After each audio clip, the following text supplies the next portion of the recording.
or with somebody else to take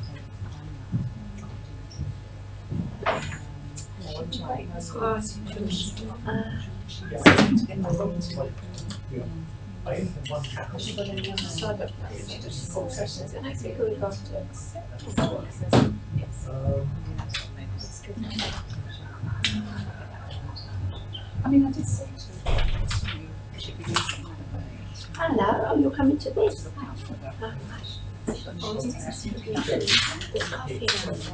Having a look at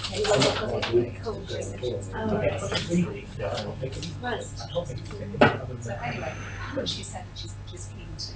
actually, it was funny because I was thinking so there are other things.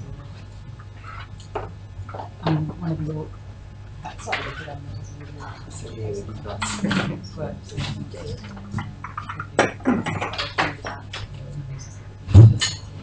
Unless Lorraine wants to look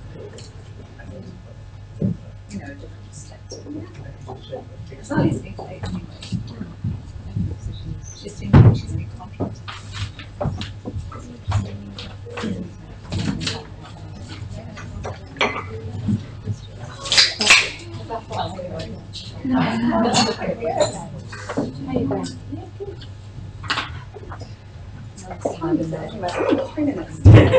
I'm introducing I'm really support for okay.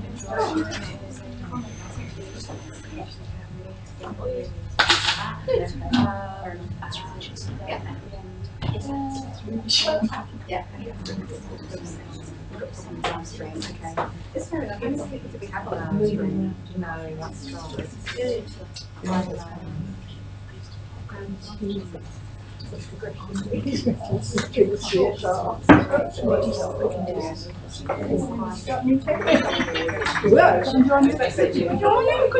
Yeah, it's all this room is really good. Brilliant.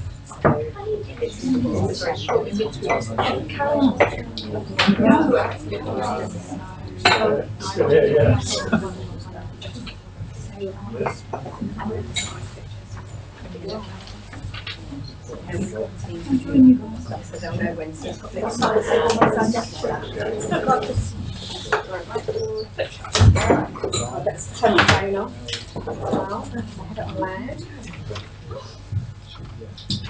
Right, I have some formats happening. Let's see if it works.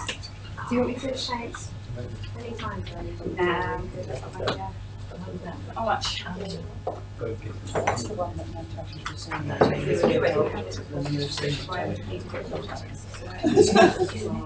My husband's got great taste.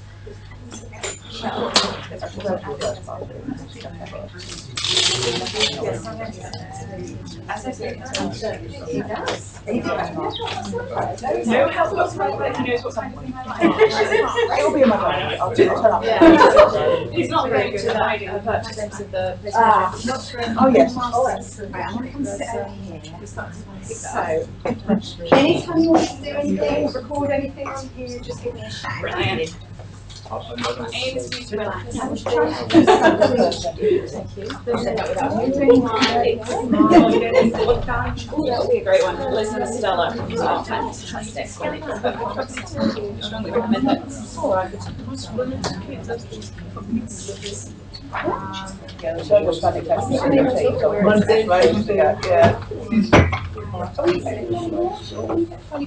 looks like it's green. Strongly recommend. More than this one. That's what I was going to say. I'm not getting funded to come to this for some.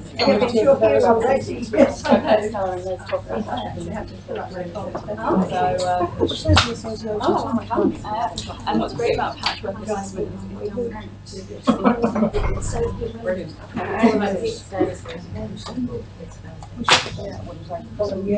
We wouldn't have a deficit if we'd done that. We'll make money.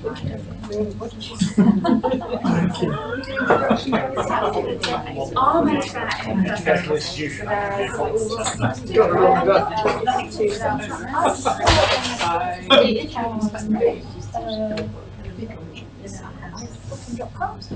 Hi. Oh yeah, you're right. I'm good, thanks. I'm slightly hijacking the free advert. That is shameless. Shameless. Shameless. Extra points. We're charging Shameless. commission for this.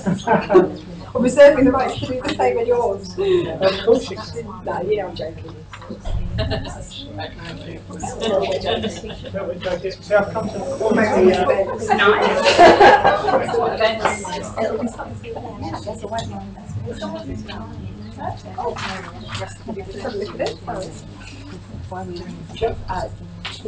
point separate. Thank you.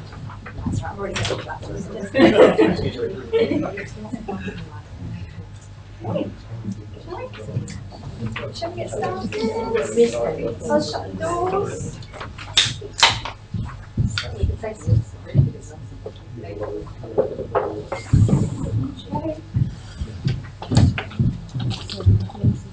No last.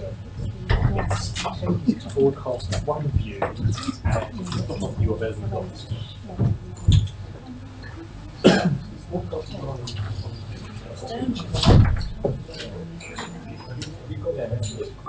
We're going to sit down, yes, okay. And then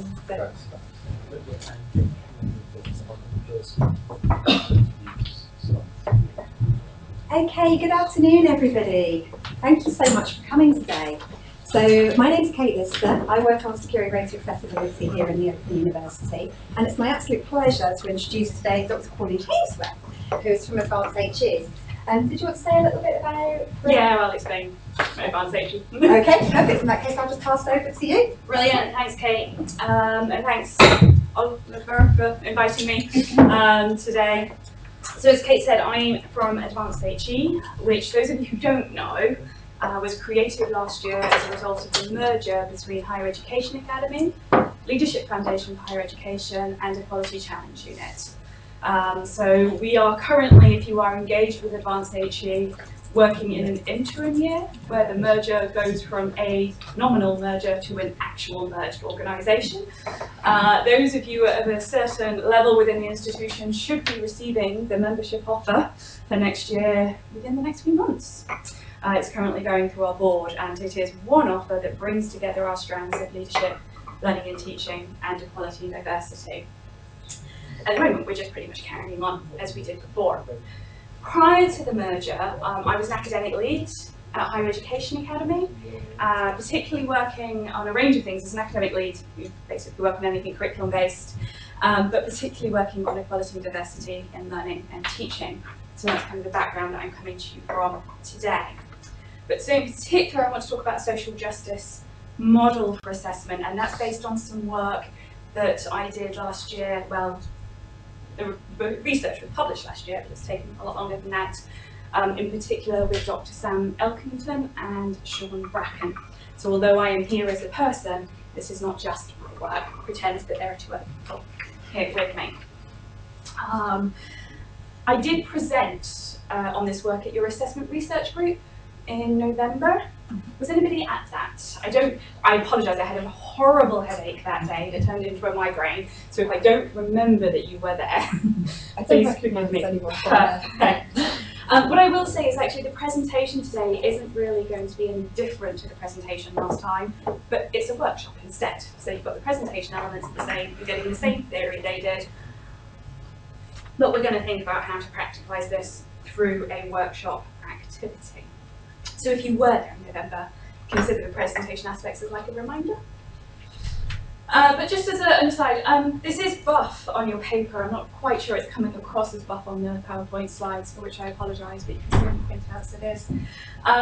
But yes, the research article that I'm talking about was a typology for a social justice approach to assessment, learning from universal design and culturally sustaining pedagogy. If you're so inclined to do so, there's the DOI. Don't worry about doing it though, you get the history and the theory today. The paper itself actually has three elements to it.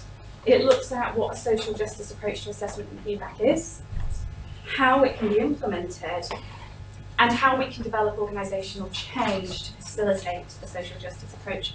I'm just going to be focusing on sections 1 and 2 today. Welcome coming in. I'm not going to be looking at section 3. And just as an aside, as an anticipatory note, when we talk about social justice, what I'm really talking about here is what I call an inclusive plus approach to assessment. But it is a workshop rather than me just talking at you, so I'd like to start with you. So before I outline the theory within the paper fully, I'd like to ask you simply, why are you here? You're busy. You've all got very busy lives, and there must have been something about a social justice approach to assessment or inclusive assessment that motivated you to take not just 2 hours, but if we think either side, 2.5 hours out of your busy lives. So on your tables, just quickly, no more than 5 minutes, introduce yourself, and this is the more polite way of asking the question, rather than why are you here. Why is socially just or inclusive assessment important? And I'll take some feedback and write some notes up on the flip chart. I'll get Kate to do so. Thank you. 3 minutes, 5 minutes. I'm Darren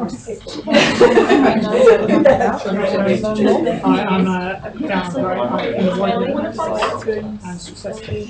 I'm here because I've been looking at a lot of the data in terms of achievement and the gaps I'm not sure it's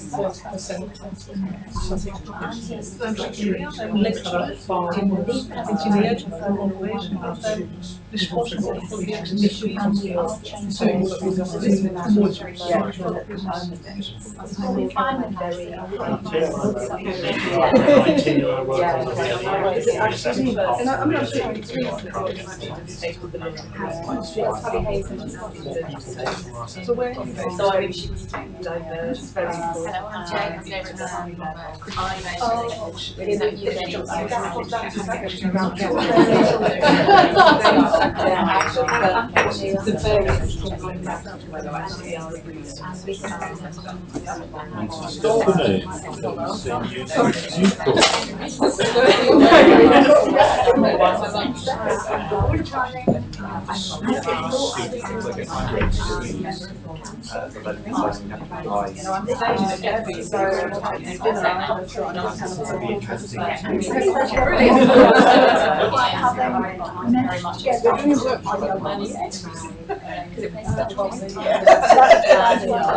and so I didn't say the phrase, I think this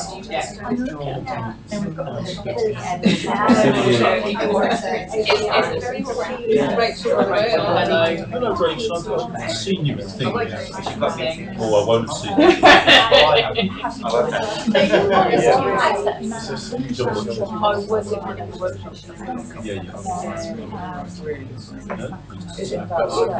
Sorry to jump over.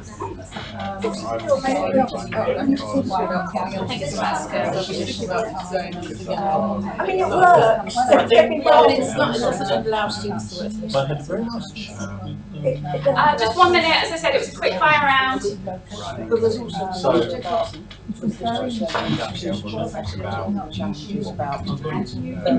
All we have. Also, you have to be careful while most TMAs are uploaded Word documents, what different modules get you to write. The Word documents are very different. So there are some senses that get to but it is, yes, it is a very different assessing practice. Yeah, we have yes, it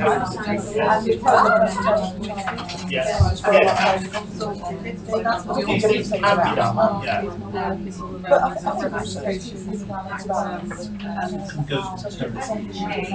Thanks. 15 seconds. Be precise. 15 seconds, people. 6 seconds.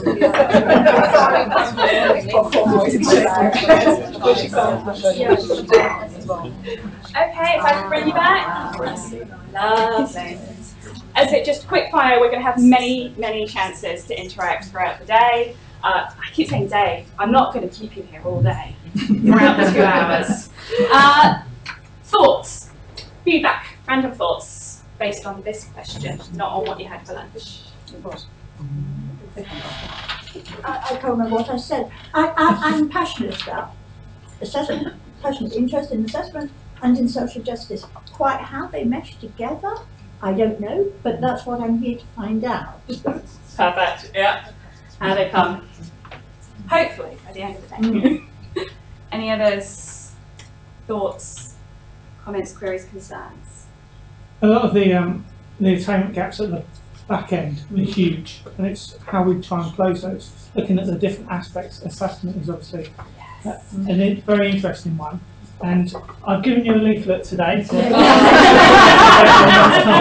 As I was trying to assemble that event in a month, it was quite obvious there's not a great deal of talking about it or thinking about it. So it's how assessment styles impact upon different students from different backgrounds. Definitely, and with the policy drivers at the moment, just policy drivers around attainment gaps or rewarding gaps. The terminology of diversity gaps is the new one that I've heard, rather than attainment gaps coming through there. Thank you. How about on the back tables, any thoughts? I think kind of, assessment is how we generally judge people. Yes. And therefore, it has to be inclusive. It can make or break confidence and students' decision to move forward with programs, so very positive. I don't know whether it's the same at the Open University, but overall that pinch point of students wanting to leave is the first assessment. So there really is something there around assessment and how fair it is. How about on the...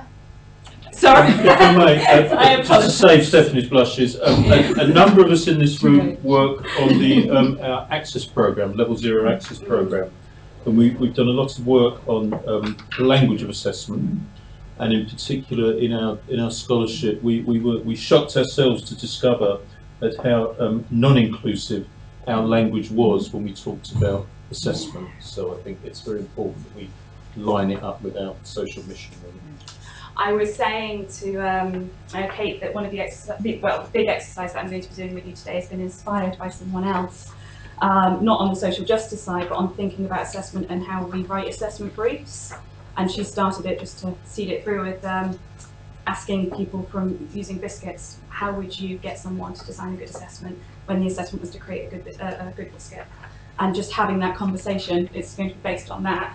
And understanding that the language we speak, even as something as generic, or what we think is generic as biscuits, is very loaded and coded, I think are the terms I'm going to use. Thank you. I think in particular what I'm going to go on to next does look at attainment gaps. We will look at social justice meshing together, and we will be thinking about that importance of assessment to the student journey. So what I'm going to say is really no surprise, I hope. So our theory actually arose from initially a string of in-depth pedagogic conversations. And that led to explorations and experimentations. And really we were trying to tackle 4 key contextual factors around assessment that I would summarise, and we summarise in our paper, under the notion that assessment in higher education is neither value neutral nor culture free. We assume otherwise. And let's unpick that a bit more. So first we talk about assessment being a social construct. So it's a practice, it's a process arising from very specific historical, social and cultural loci, through which specific values are enshrined. So we do have a predominant, not every instance of assessment, we're talking generally, a predominant assessment system in which the predominantly white middle class Western values, and particularly Western values of objectivity and individualism, are lauded over, or seen as markers rather than lauded, seen as markers of good work, rendering other such markers like objectivity or collectivism or collaboration as lesser markers of good work. We see it, for example, in the elevation of written linguistic capabilities over oral linguistic capabilities, and even in the written, I've had this argument many times, the elevation of prose over poetry when disseminating research. It's very specific to our culture. Or the elevation of rational understanding or rational thought over emotional understanding and emotional intelligence. And it's not that they aren't all valued, but there is a hierarchical system put in place there. It's not just values that are hierarchized, so there's knowledge. So what do we mean by that? Assessment necessarily is selective. So So in its current form, it doesn't cover everything in the curriculum, nor should it. But by choosing what it is we assess and what it is we don't assess, we are communicating to our students what's important. There's a reason why we always have that question of, is this needed for an assessment? Assessment is a disciplinary construct. So what, how, and why we assess are the products of disciplinary norms. Very much working here from Atkinson's theory of the pedagogized norm and other, if you are interested in that side of things. Summary is, at a certain point in its evolution, through habitual and unquestioned use, we get attached to certain ways of doing things in our disciplines. Atkinson used the crit in art. The crit is seen in art as the ultimate way to assess, and there is no way of not having the crit.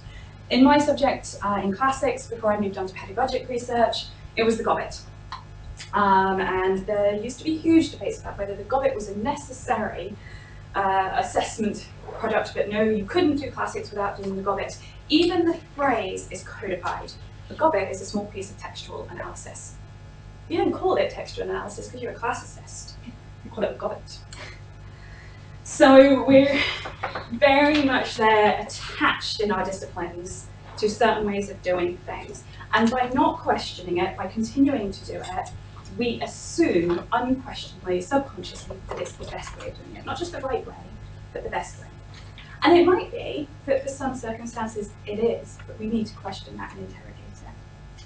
Because when we have a norm, what we're doing is creating others, and there will be some people, as the norm was created at a certain point in history, for a certain cohort of students, there'll be some that don't get on with that, that we're othering, that we're marginalising through those norms.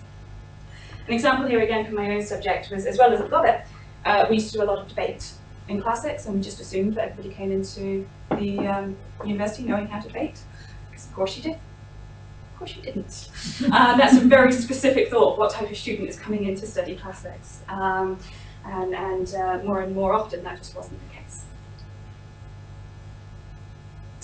And finally, assessment is indivisible from individual value judgments. This is where we tend to kind of suck our breath in a little bit, because we remind ourselves that the practices and processes are created by us, and we're human. We're human with all of our complex socio-cultural backgrounds, educational experiences, intellectual and personal values. And that can be reflected in the way we assess. There's work that has shown that we can unconsciously conflate proof of learning with a student producing work that would be like the way we would have produced it. So we're not actually judging the value of that piece of work. We see that it approximates us in culture and in language and tone, and subconsciously see it as being good work. So individually validating as well. So simply what we're saying here is assessment in its procedures, structures, systems, etc. codifies cultural, disciplinary and individual norms, values and knowledge hierarchies. What that means is we then inculcate them within the learner. So in order to do well at assessment, to be judged, sorry I'm pointing at this table here, to be judged as having done well, a student has to adhere to these unconscious rules and systems and hierarchies, even if they're unfamiliar to them, if they're alien to them, to their, if you want to get all social studies here, to their social and individual habitus, as it were.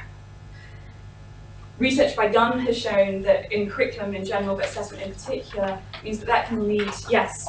So I don't know if you want a question now. Absolutely, I'm happy for questions now. We've got a space for questions in between as well, but...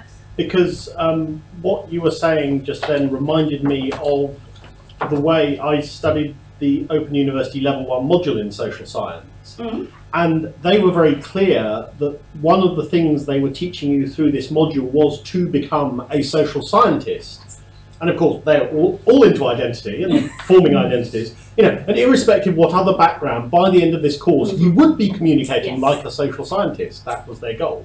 And that is I say that's an element of that is okay if we're not Yes. linked as to what a social scientist looks like and what Yes. a social scientist is and what a social scientist knows and bees and does. And yes, I know Right. that that's grammatically incorrect. No, it But, and Yeah. I think that's the interrogation of we're preparing Right, so it's you. not a simple binary. There is a scale, and going thus Yeah. far is good, and going too far is bad. That's it, I think. Yeah. And it's there's no way of saying that is the perfect point No. It's yeah, it's because it big and depends. smeared out. And yeah. Absolutely. And we have found that this type of thing can lead to what could be pejoratively termed assimilation to the norm.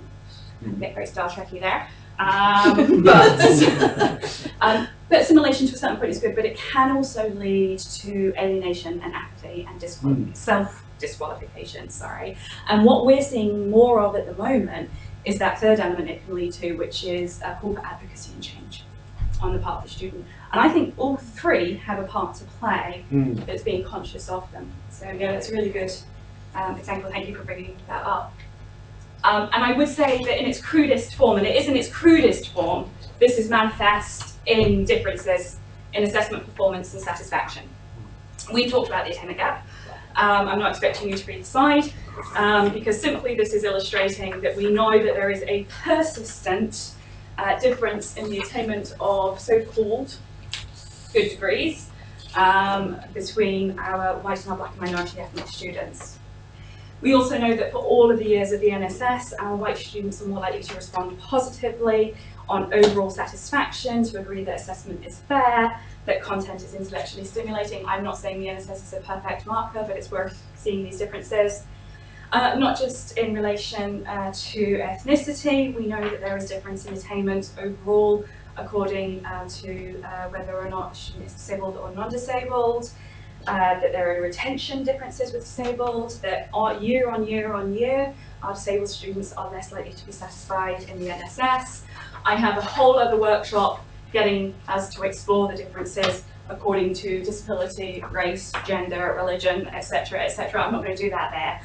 Because it would be great to do, but it would take a long time. We know that there are differences, and if you don't know what your differences are at the Open University, I don't know what your differences are at the Open University, go and find them out. And find them out on your programme level. That's your task for today. This is crude, and we have to be careful to avoid tendencies toward essentialising group and individual experiences of and responses to assessment. So what I'm saying there is that we can end up ending with a misdirected deficit notion of difference and forget that in-group differences are more different than between-group differences. So often our temptation is to say, there's an attainment gap, let's focus only on our black students. Rather than saying, there's an attainment gap, we know assessment might be a marker that's influencing that, let's look at our assessment. So this is what the whole summary of that is let's look at our assessment processes underpinning these gaps. I would also say as a qualitative researcher that numbers only tell us so much, and what are the stories at your institution. Are we all from the Open University? We did have an open input. Is anybody not from the Open University? Lovely, I can forget about trying to be a bit more inclusive in that sense then. I'm just saying Open University. What are your Open University student stories? What do they tell you as well? Now initially, Sam, Sean and I started looking at this very much in relation to inclusive assessment. That's what I'd researched on before and the material that I'd been producing. But we were finding that what we were advocating wasn't quite fitting just an inclusive assessment approach. And partly that was because everybody's interpretation of inclusive assessment was different. Partly that was because often inclusive assessment, though not always, tend to be tied only to disability. So we started to begin to work with notions of social justice, as I say, what might be called an inclusive plus approach, and in particular tackling the inhibiting effects of the current system, so to address differences and dissonances. And am I going to go back to you? Do I have time or do I want to go to the biscuit exercise? No, I have time quickly, and I don't want you to talk much yourself, just throw it out to me. I know we've had that conversation in the middle of that, we don't know. But if I was to say a social justice approach to you, what would you be thinking of? And how does it make you feel? Yes, I'm that type of person.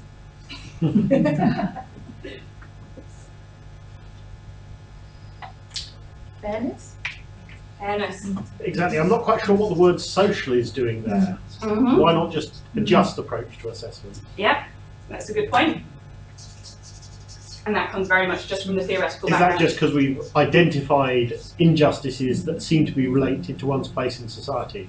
It's because we're seeing it as a social construct. Yeah. A lot of people get angry at this term. Feel reactive to this term. Some Not in this room. This is a much nicer day for me. I'll admit to being someone who makes me feel a little bit antsy, because I think my feeling about assessment is to do with maintenance of standards, and having lots of different versions potentially makes me feel that's going to be quite difficult to do, and that sort of thing. So obviously the idea of trying to be fair and you know, give people a fair crack of the whip is something we would all buy into, but it doesn't stop me feeling a little bit antsy. Thank you. No, thank you very much for actually sharing that, because there it is that we're asking you to change when you do things and to work to ensure those standards still can happen. And I'm going to start reassuring at the beginning and say when things have been put in place properly, standards are maintained. But can we please have that caveat at the beginning? I would say that for me, the use of a variety of assessment instruments would underpin a social justice approach. It's interesting. I would say they were an element of. I have a different thing that underpins it, but absolutely an element of. But we all have different social justice approaches. There's so many different actual social justice theories before we get to assessment. But absolutely, it's a key element of. Yes. You went through on the context slide, you went through assessment, social construct, hierarchies of knowledge and so forth. I think it's really important to remember that acknowledging all of those or being critically reflexive about those doesn't give you passage to a value-free space. Oh, now we're going to have value-free assessment. And this is a value. Yes, Sorry. exactly. So that's what I'm trying to say. That's it. That's it entirely. This approach is a value-based approach. We're never going to ever have an assessment system that is not value-based or culture-free. And if we can acknowledge that, I think that's step one. We're great. And I think it's thinking through what is that value-based approach we want. But it can never stop, right? No, absolutely. It's one of the things that I always say on EDI work in general. Keep going, and it never ends. You're never going to get to the perfect thing. Yeah, that's what I wanted to hear. Yeah. It makes me feel hopeful, because I want to know how to be better in that space. And I want to know how to put strategies within the Open University to enable all of us to be better in that space, so that we can answer our social mission. And reading that makes me feel that you have an answer. I have an answer. I have an indefinite, not a definite. Do that. Yeah, and I think that's it entirely. And I'm never going to pretend that the answer that we are playing with, and it is a playing with it. You're always playing with it, and I mean play in a very serious way. Is the only approach. It's absolutely not, and it might not be the right approach for you, and that's okay. But as long as it opens up the conversation and the thoughts, okay, well, what is your right approach? And maybe this can help think through that. Would it kind of be more of a collaboration of like authorship in terms of assessment? That's definitely, how I see it. that is an element of it. Collaboration, and when you're saying collaboration, who are the collaborators? Students. Yes, students are collaborators, staff are collaborators. That is my underpinning aspect of it, definitely. So let's. I'm hearing antsy. I'm hearing hopeful. I'm hearing that we're good with social justice, which, trust me, it's not always the case when I go into an institution. But ways of coming in, and hopefully we can address that throughout the time here. Thank you for being open and honest with me. What did it mean to us? That's the question. Now, we actually adopt an approach that was advocated by MacArthur in 2016. He's done a huge amount of work on assessment, who saw a social justice approach to assessment is two things, very vague things, but still two things, which is the justice of assessment in higher education and the role of assessment in nurturing forms of learning that will promote greater social justice within society. Let's break this down. Within this definition, MacArthur can be seen to be bringing together two key theories of social justice. That of Fraser and Honeth's three dimensions on the left, and that of Nussbaum's capabilities approach with a sprinkling about sustainable assessment. Before I go into detail on this, I want to say that I am a pedagogic researcher. I am not a social justice researcher. So that's first and foremost. I am borrowing social justice theory, as we like to do, borrow different theories and see if they work for us, to see if it does help to create or explore better pedagogic issues. So if anyone is a social justice researcher, I'm going to slightly simplify some of the work here, and I ask you to allow me to do that. Here goes. The three-dimension approach is based on the principles of redistribution, recognition, and representation. The scholar that most clearly explores this in relation to education, and this is education rather than assessment in particular, is Kasdan. All of the references are on the slide at the back. So Kasdan is pushing back against those educational systems that we've just talked about. But rather than, we talked about hierarchy values, Kasdan talks about subordinating values, norms, and knowledge, just the flip of the coin. So argues that we should readdress access to education. We're doing a lot of work on that, widening access. That we should reconsider what is taught. And that's the recognition element. So that's overcoming the subordination of identities and values. So that's the what, the content. But also addressing in particular moment-to-moment student-staff interactions. So that's the pedagogy, the relationship aspect of education that we don't always talk about. And then third, with representation, which is the underpinning element, is the developed true partnership in decision-making processes. And here there is true partnership. The capabilities approach is predicated on the idea that there is a minimum set of capabilities for the development of social justice. And the scholars that by some social justice theorists will tell you what those capabilities are, and others won't because they are socially contextual. But the scholars that have most clearly connected this to assessment are Gwynne and Walker. And Gwynne and Walker, again, so they're looking at the way assessments work, and they take a skills-based approach to assessment, and they see assessment as supporting, not the only thing, but supporting the development of capabilities.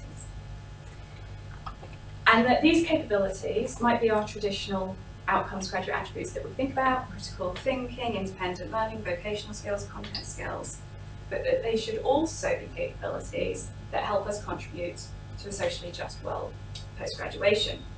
Now, Gwynne and Walker actually enumerate these. For them, it's being collaborative, connected, and responsible towards each other. What those capabilities might be for you might differ, but it is seeing it as a key element, a key graduate attribute we might talk about. And we often have graduate attributes around responsible citizenship, for example, or global citizenship, but I don't quite think we've done any work on what that means and how we get to it. Though recently, just as an aside, I like my asides, I've noticed that graduate attributes are now going back to being termed graduate skills. Don't know what that means. So, in summary, the approach to social justice advocated in the paper, which is articulated by MacArthur, and which can be seen as accumulation of much other work, is one that sees justice or social justice as an intrinsic quality, as well as one of its core learning outcomes. Now, where MacArthur kind of left the field open, which was quite nice of her, is she doesn't say what this might look like beyond this. In fact, she says you shouldn't typify it, that goes against a social justice approach, but we think otherwise. And we think it can be typified, and let's see if we can. So we looked to see what that might look like, and to do so, we drew on analogous developments in educational theory in the US. where scholars have sought to articulate the two conceptual frameworks of universal design for learning and culturally sustaining pedagogy, and to what they call cross-pollinate them. And the first ones to actually start talking about this were Whiteheller and Forias in 2016, and it's not quite moved forward much beyond that conceptualization, but it's an interesting article to read. So they look at cross-pollination as being a vantage point for positive educational change. Should note that it's often the case in pedagogic theory, Whiteheller and Forias and the ones that come after them concentrate on primary and secondary schooling, and we look as to how this can be applied to a tertiary aspect. Now, I don't want to presume familiarity with these theories. Some of you might be so familiar with UDL that you're tired of it. Some of you might never have heard of it. That's entirely fine. So I'm going to take a few minutes to provide an overview, and then we're going to really get into the activities to work through it. So, universal design for learning. This can be seen as an inclusive approach to learning. It's predicated on the notion that traditional higher education assumes a homogeneity of students. We've talked about that, resulting in an inflexible one-size-fits-all curriculum and assessment process. They talk about it as being disabling. So they have their three means to address this, and they are provide multiple means of representation, which is the what of learning. So this is looking at how we understand and process knowledge and information in different ways, and asks for multiple forms of communication, clarification of that which is communicated, language at the back, and the provision of a range of opportunities to develop comprehension. So what does this mean with regard to assessment? It means multiple ways of communicating assessment briefs, expectations, and processes, and ensuring that the way we communicate is very sensitive to the language we use, that we express, don't impress. It also means paying attention to our feedback practices. To what extent do we provide feedback in different formats? To what extent is our feedback context sensitive, building on learning needs and histories, and how do we do that in an anonymous marking environment? It can be done. And to what extent do we practice feed forward? Multiple means of representation also goes some way, though doesn't fully encapsulate, supporting student assessment literacy, and actually staff assessment literacy. So by this we mean the development of students' knowledge, skills, and understanding of assessment practices, processes, and developments. So we're not assuming that students and staff intuitively understand assessment, and we work to support that equal level of understanding that everyone's included and supported in their assessment experience. And if you've ever looked at the theory on assessment literacy and the work on assessment literacy, more often than not, and I don't want to say all the time because there's always some article out there you've not read, concentration on assessment literacy and improving assessment literacy yields improvement in student performance. Oxford Brookes has good work on this. Providing multiple means of action and expression for how of learning, so providing students with different ways of working with information and content.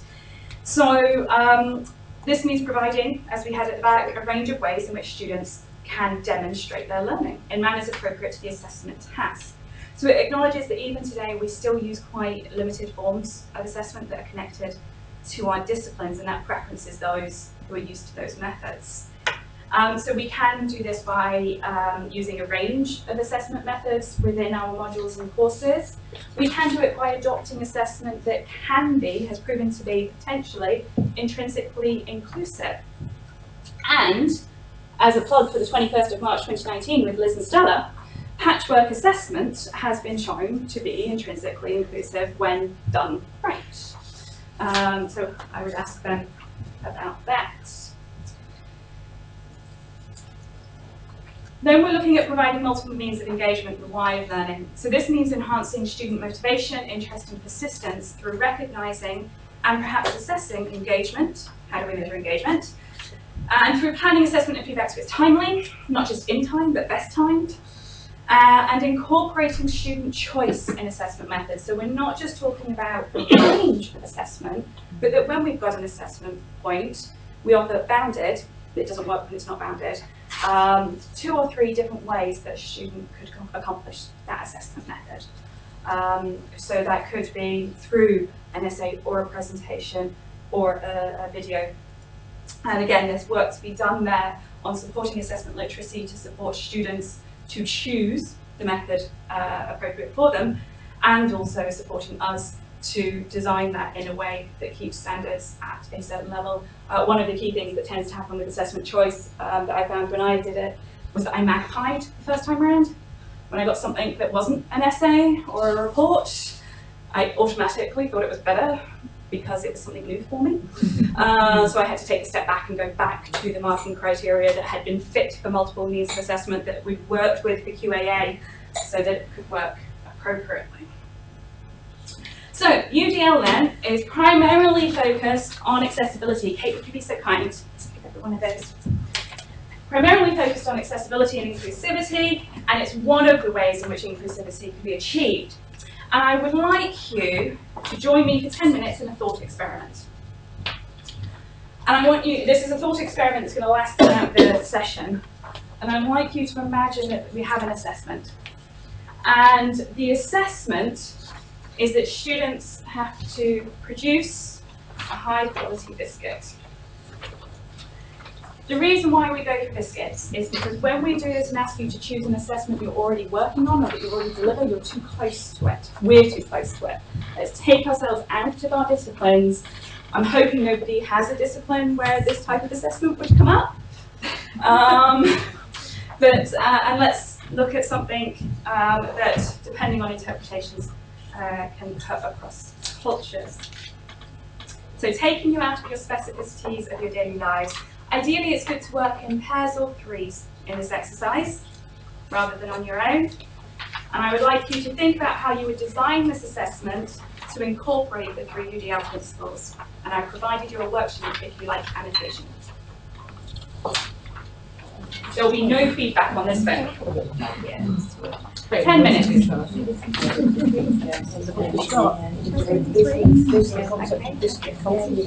American biscuits are not. Oh, is it a biscuit or a cookie?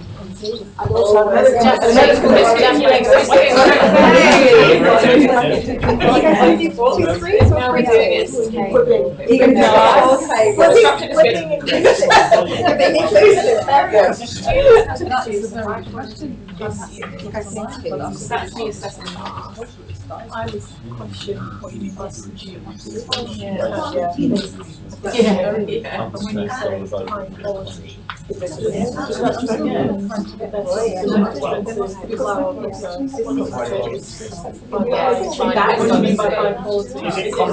concept or execution?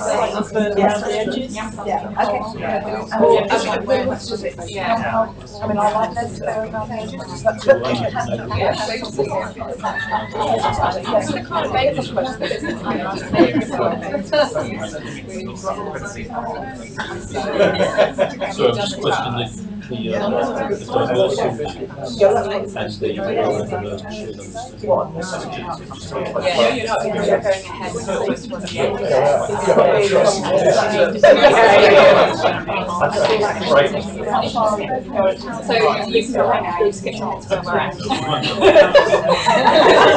so let's assume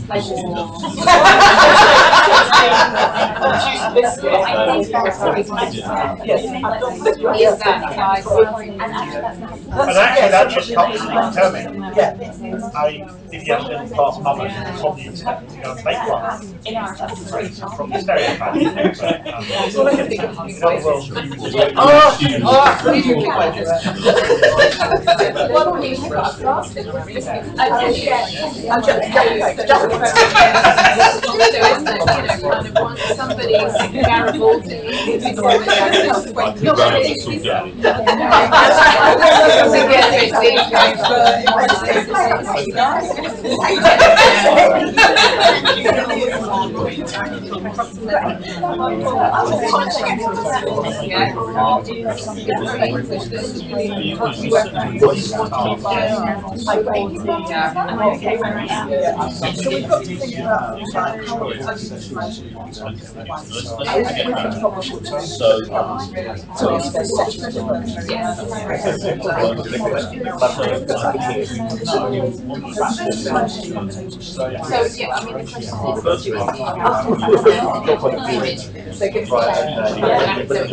We'll be a bit tricky,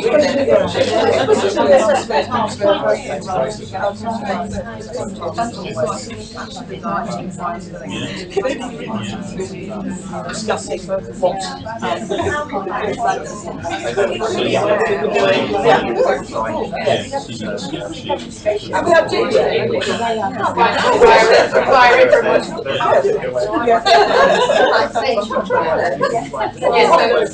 so you can have written time, which is a great way of looking at it.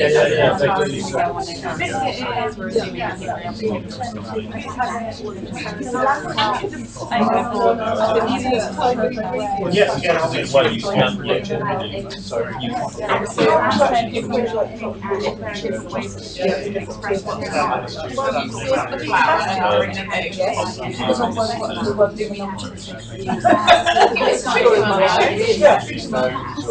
So is the task no, but that's how we so that kind of brings us to the next point, the differentiation way that she makes the next person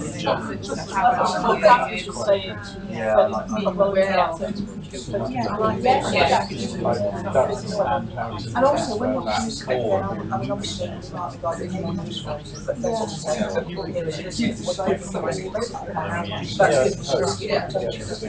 but what, I mean, you can get this. And how do you get it from So but also, I'm how do you do it? trying. Good job, well done.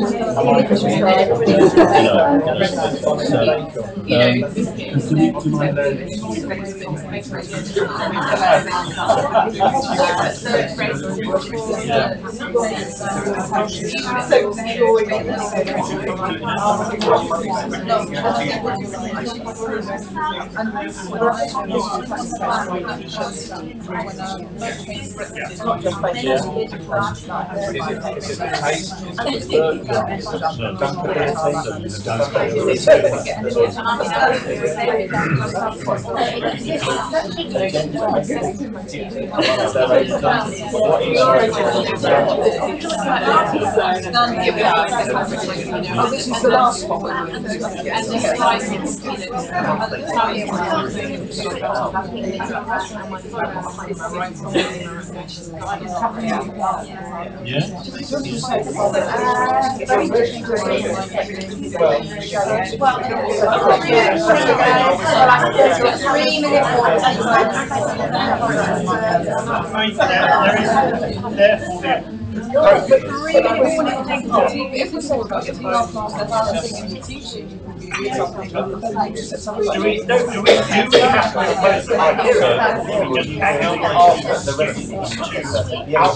what they were hoping to achieve, and then break them what they achieved.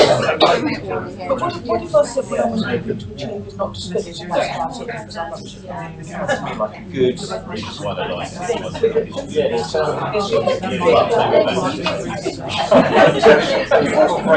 That would also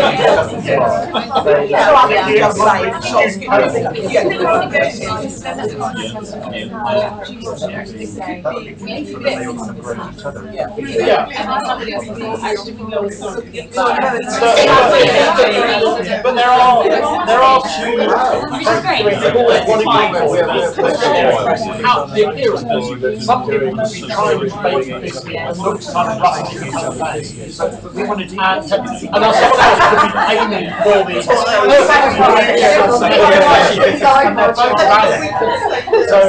1 minute. In terms of are they equal mine's going to come out back to the line to or not.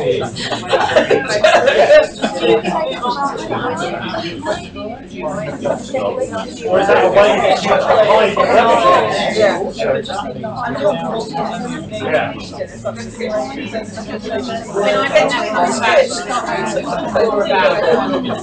Video demonstration. Should we be having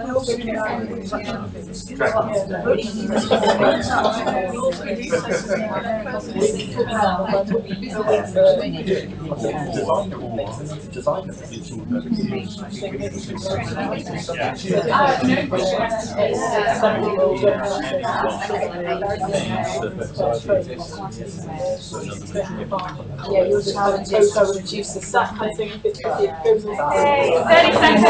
30 seconds. Stimulating challenges. Come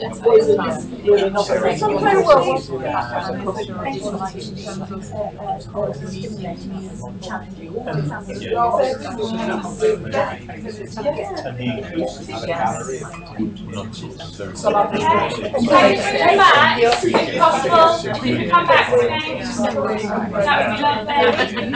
Okay, everybody. Coming back. This way. We want 3 stages if I can. 3 stages. I can keep talking, it's fine, eventually. 3 stages of this activity, and some of you are already moving into stage 3, which is fantastic, but it should be you build on and it's all interchangeable and interwoven, and that's great. So for now, what I'd ask you to do is just keep that in mind before we move on to the next step. And for those of you who are joining us online, thank you so much. I'm sorry that there were difficulties at the beginning. Hopefully you're able to follow on now. Can I ask that you keep going with these activities yourselves? And perhaps maybe towards the end, when I ask everybody to feedback, you can feedback online through written comments as to what your social just biscuit is. That would be great. If you haven't been able to get access to the slides or the handout, then just ask and they can be provided to you. Great, thank you. So, that's UDL. What about culturally sustaining pedagogy? So we put a pin in your conversations. Remember where that pin is, because we're going to take it out again in 5 minutes.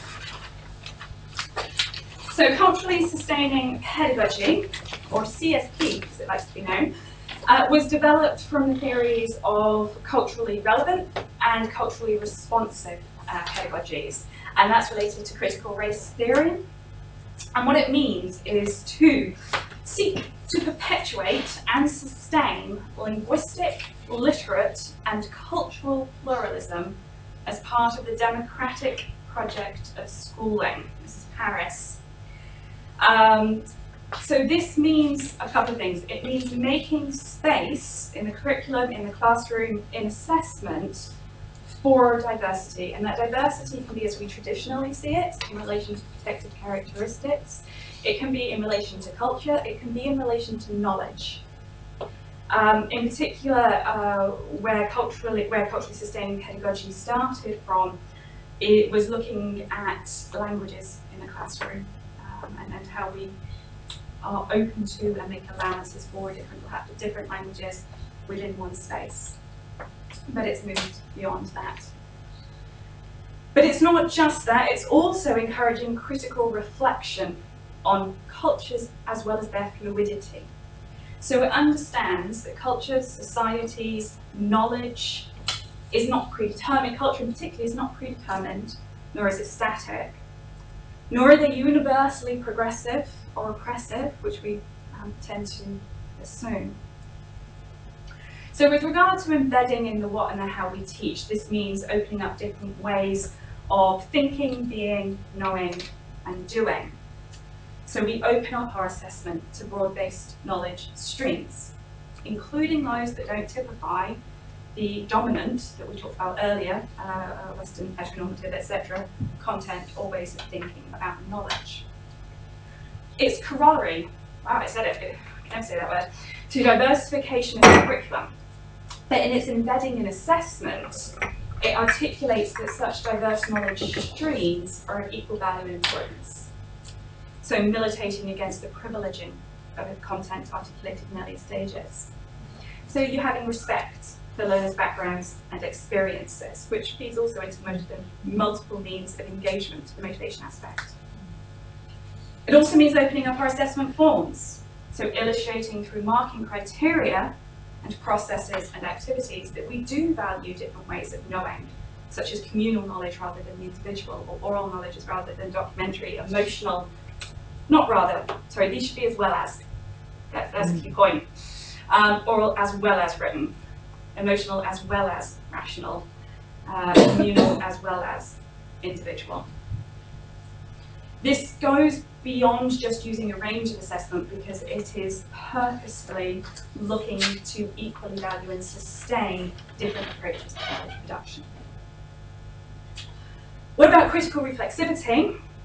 So this is about asking for explicit engagement with diversity, diverse content, diverse modes of knowledge production, diverse ways of being and thinking, to actually reflect on the concepts of culture, of equality, of diversity, of knowledge production itself, so that we see ourselves as active producers rather than passive consumers of society, knowledge and culture.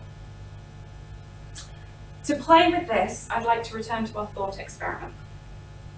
And again, in your groups, thinking through those terms, critical reflection, and when I say cultural diversity, do not forget that knowledge production aspect as well, and embedding. How would you incorporate CSP design principles into your assessment? And again, probably about 7 minutes this time. Thank you.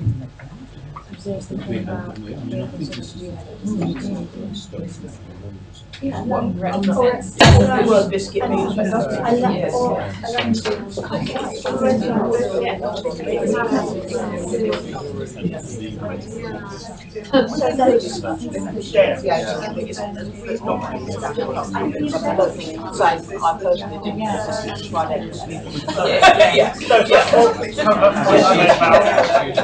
There are some norms in a discipline, and what you're trying to teach is the discipline without overly kind of, what she said about limiting your conception of how that can be expressed.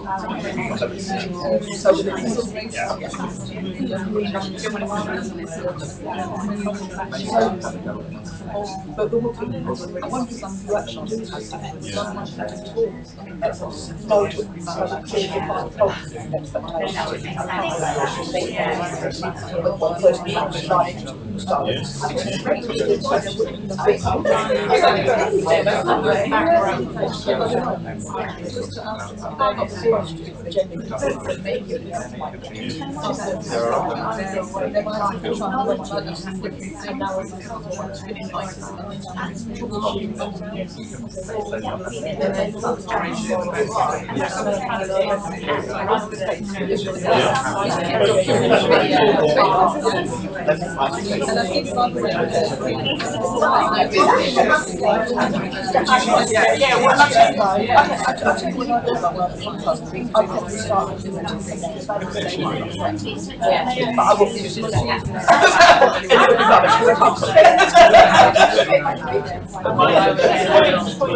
Well, we're going into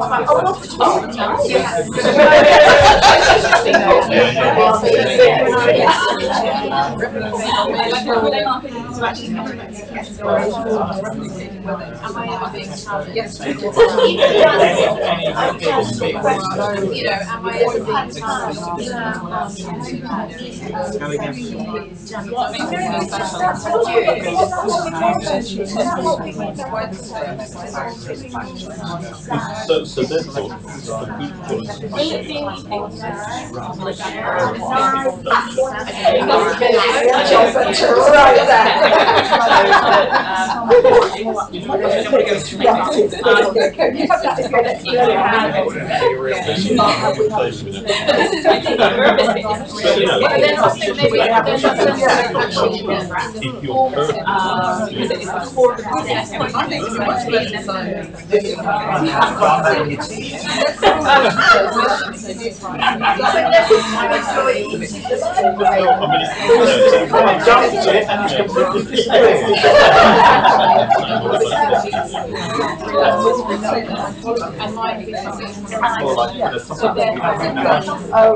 Yeah, well, that's it.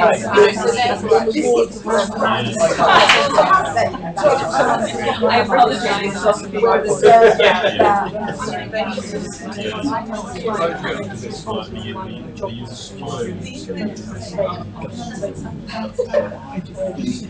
Addresses a range of There is no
Schrodinger's biscuit, like the biscuit that's simultaneously there and not there.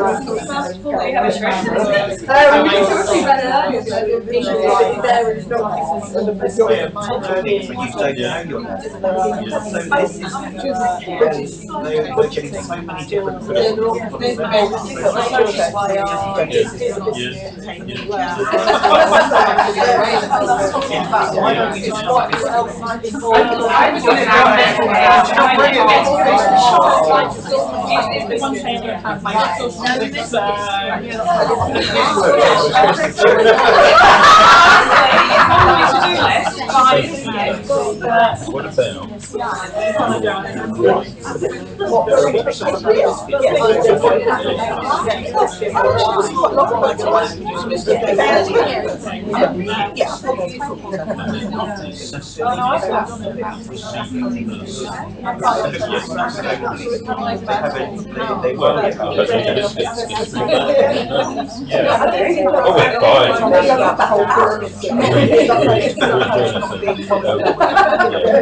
Well, I just think that's not very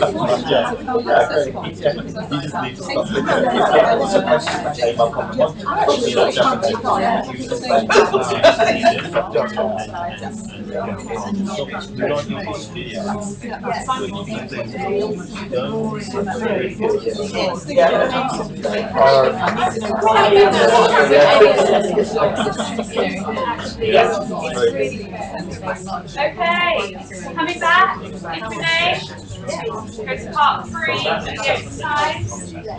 Okay, everybody. I'm just going to take Kate with me everywhere. I'll call for hire. Alright, so this is part 3.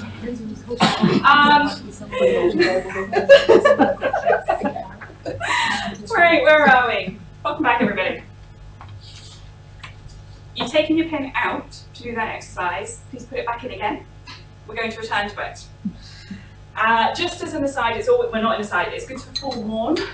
I would be very grateful for you when we get to the feedback session for you to present on your mode assessment towards the end.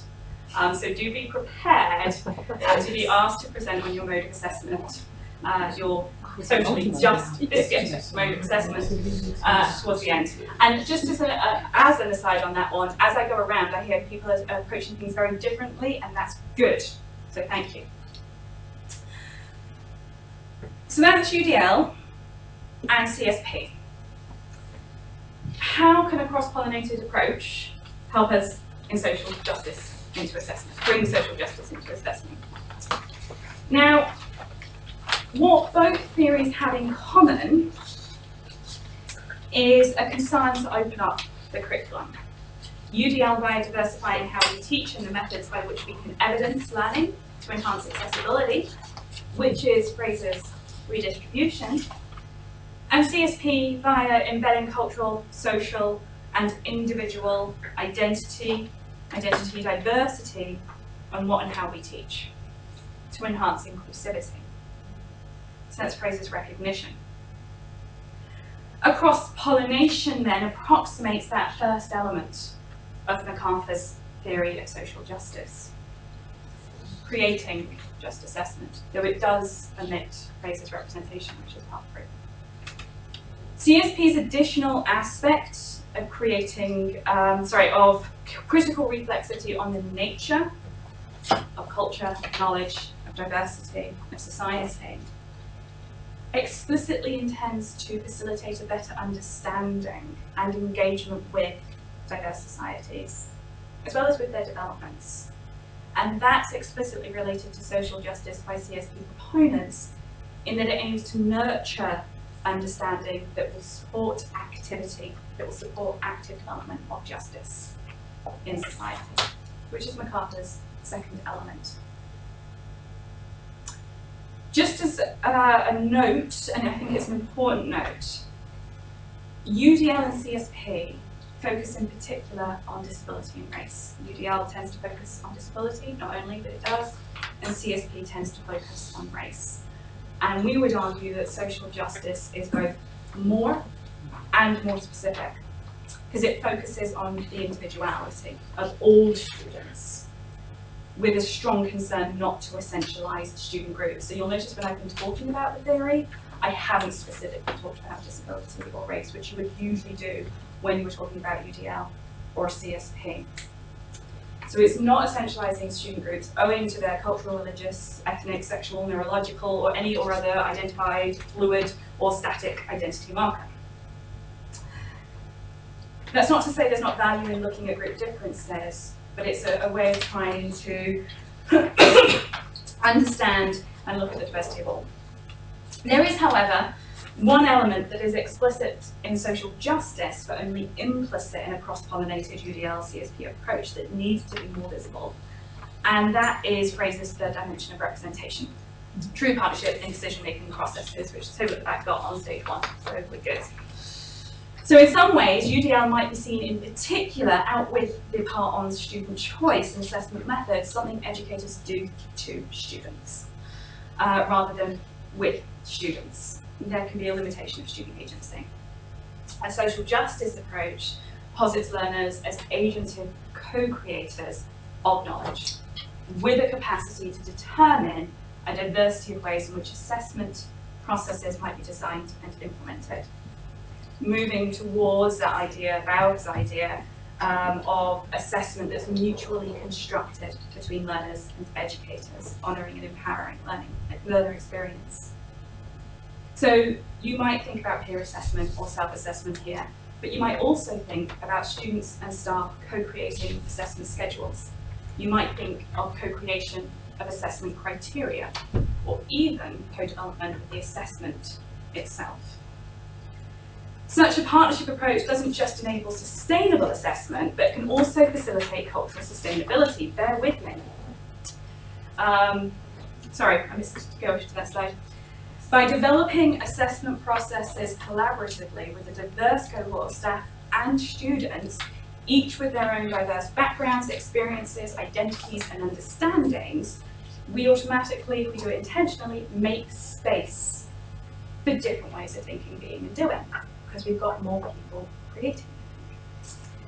And so that then enables an assessment design that can be inclusive of linguistic, literate, and cultural pluralism, and also one that enables multiple means of representation, action, and engagement.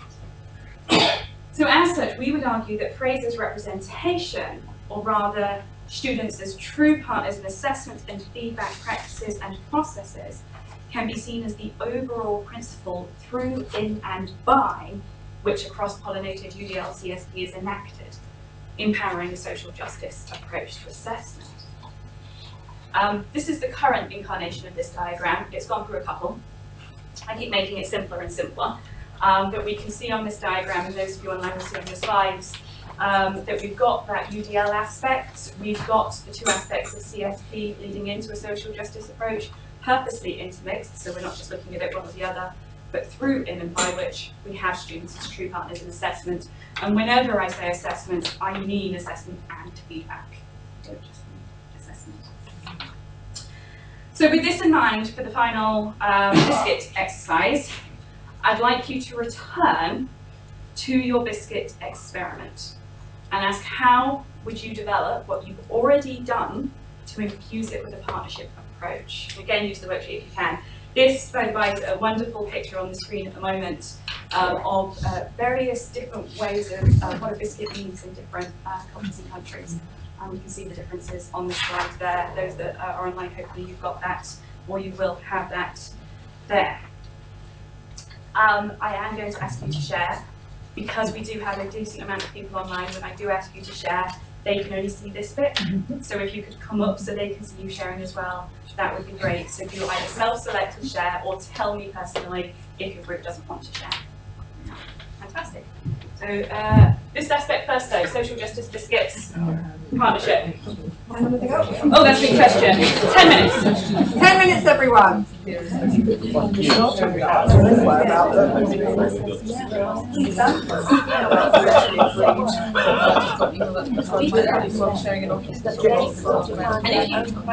How you're fully fledged social justice.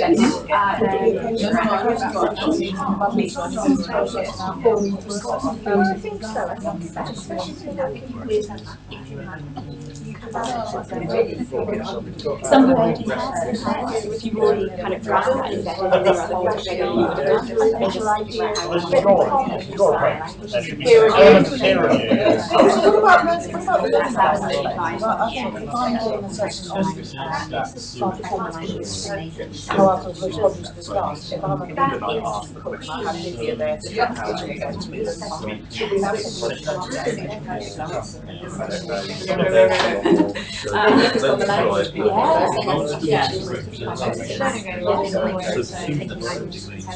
Your biscuits might take burn around the edges. And that's the key thing. When I say everybody For you, that's and that's for me. So no, Bring a bit of taste to it. curved in a way. Yeah. Do you mean would there be share some of the ideas you did about your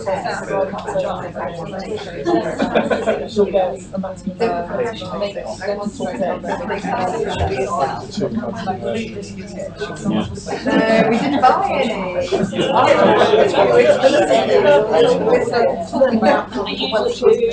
It's on my to-do list.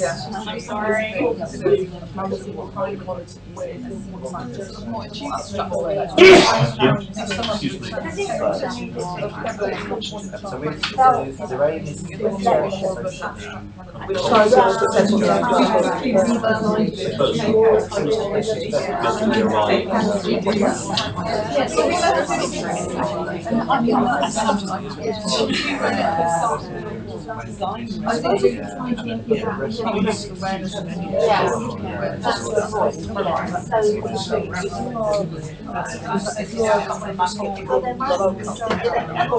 So the aim is from that by encouraging everyone to use someone else's social paradigm. You know, everyone's similar.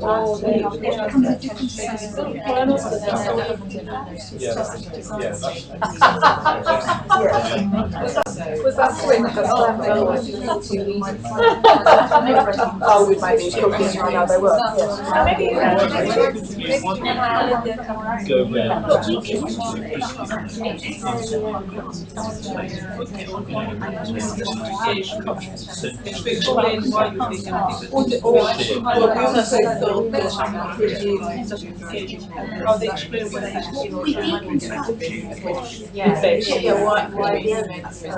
Well, there's actually saying that we're just getting my brother to say it. This received.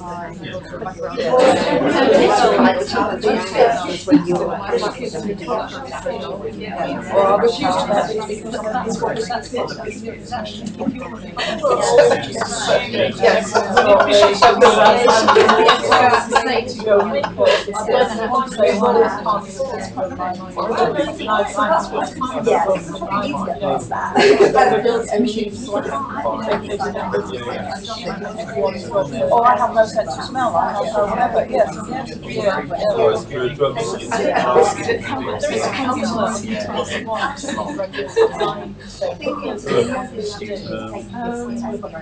And what about just coming in? How would you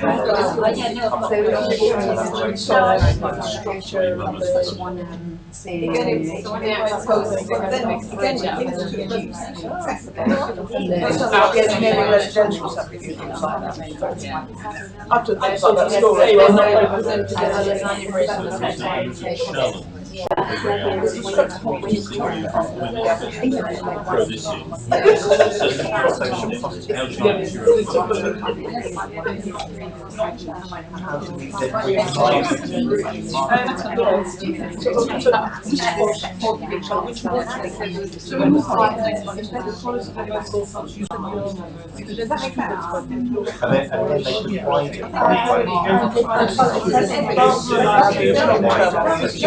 Yes, exactly, yes. She mentioned that.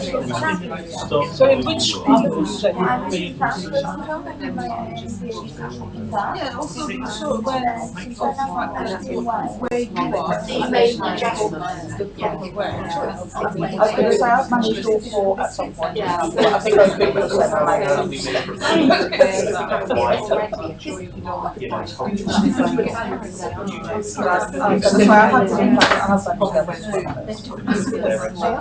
yes, anyone who's I'm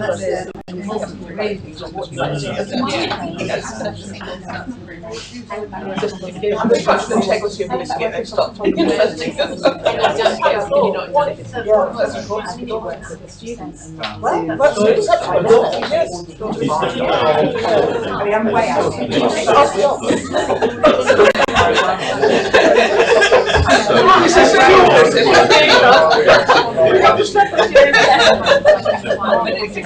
Because there's ways of doing this.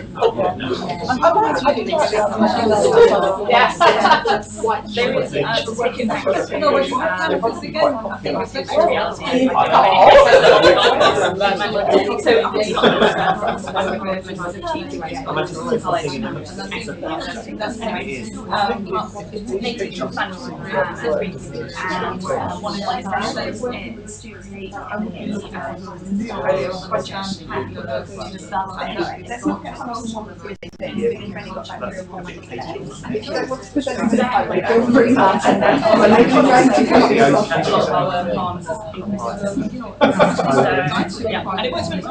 because you start talking about one of the regulations. So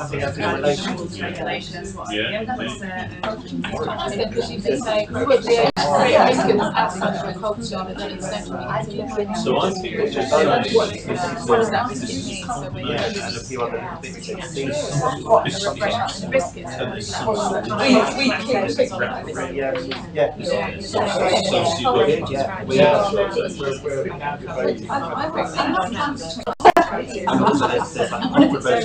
When I first started,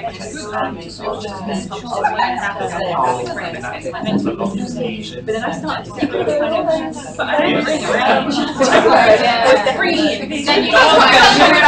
Then you yeah, and to be honest, I can't even too reaching out. Well, I'm not surprised.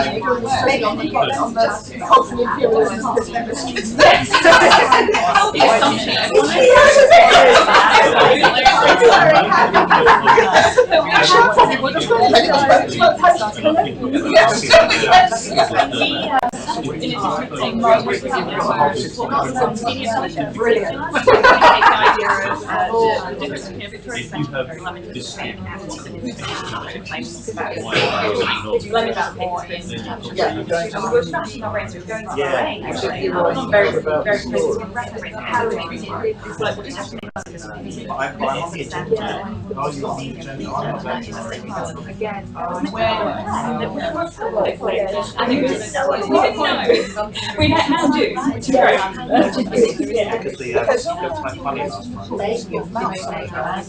Okay, that was 10 minutes. People.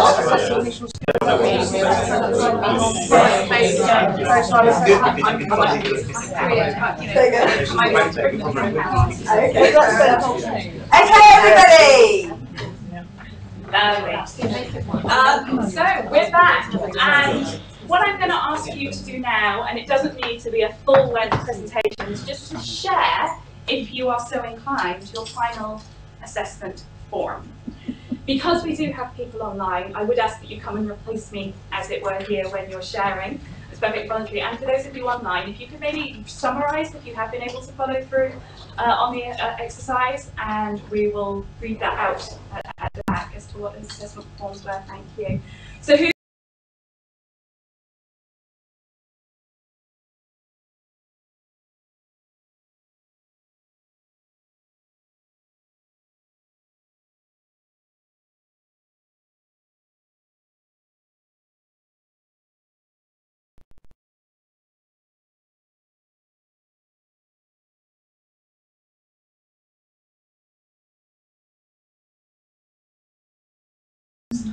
make biscuit, put recipe on an online room or an online notice board, and maybe then also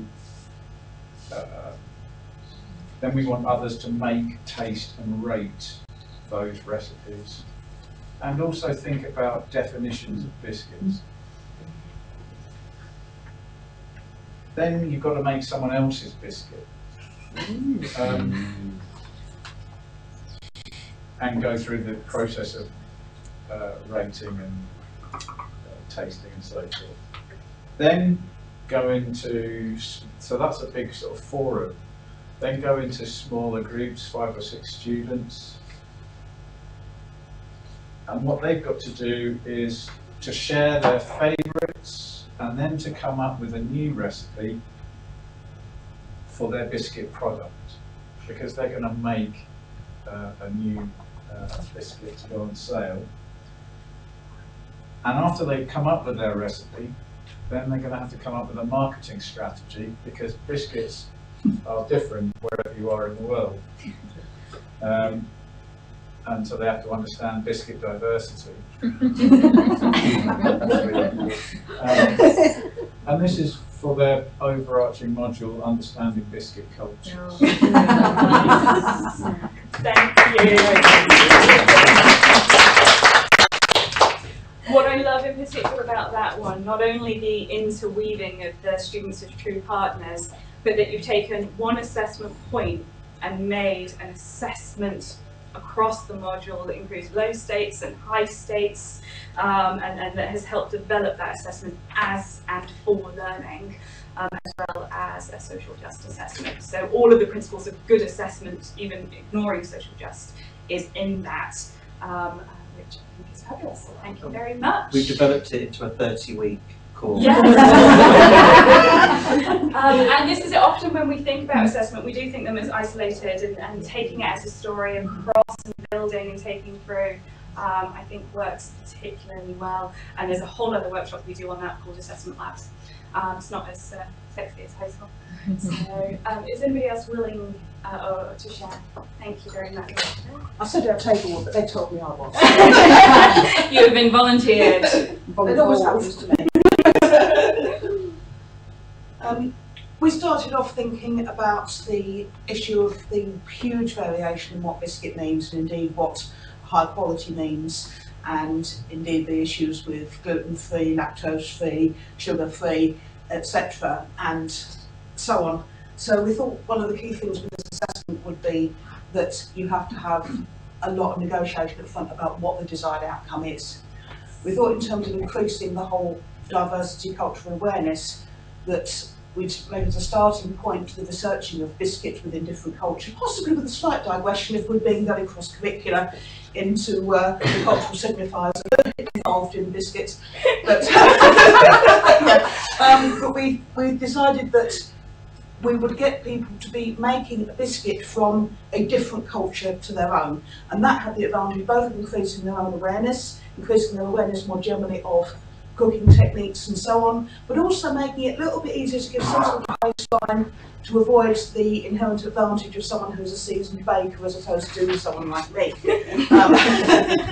And we thought also to them as a baseline that we suggest they do their first version of this, and then that you have some negotiated targets, so they then work collaboratively if that suits their personal preferences to develop an improved version, which would then be the subject of our assessment. So we could actually look at their learning gain in that, so that the likes of Delia is not going to get an easy out because she produces something perfect.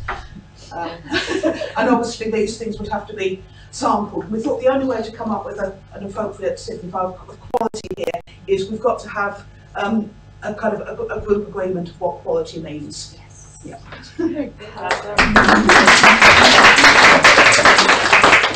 And there's almost the sense in what you're saying there is that we replaced biscuit with just assessments. Everything, you know, what does it mean? How are we negotiating? Are we being clear? Again, you created one assessment point and taking it across the whole module, which I love. And bringing through in that way, particularly, as I said on that table, the idea of creating a biscuit from a culture with which you're unfamiliar. And I'm sorry, I'm going to repeat myself, as I said on that table, that is happening, not with biscuits. But there is a course up in Scotland, of course it's in Scotland, that is greenkeeping. There's my bias, based in Scotland. Course, so it's a golf management course, and one of the assessments, based on a full range of a module, is that students have to produce a plan to develop a golf course in a culture with which they're unfamiliar, to do precisely everything that we've been discussing today. But key term there, I like negotiated in particular. Is anybody else willing to share? Do we have anything from online? We don't. No worries, thank you anyway. Feel free to share after this with copy, etc. too, or if you want to share via email, you should have my email address as well. I never like to enforce sharing, but there was some very interesting ideas happening, We got into some deep debates around Schrodinger's biscuit, around biscuits, getting into Plato's forms.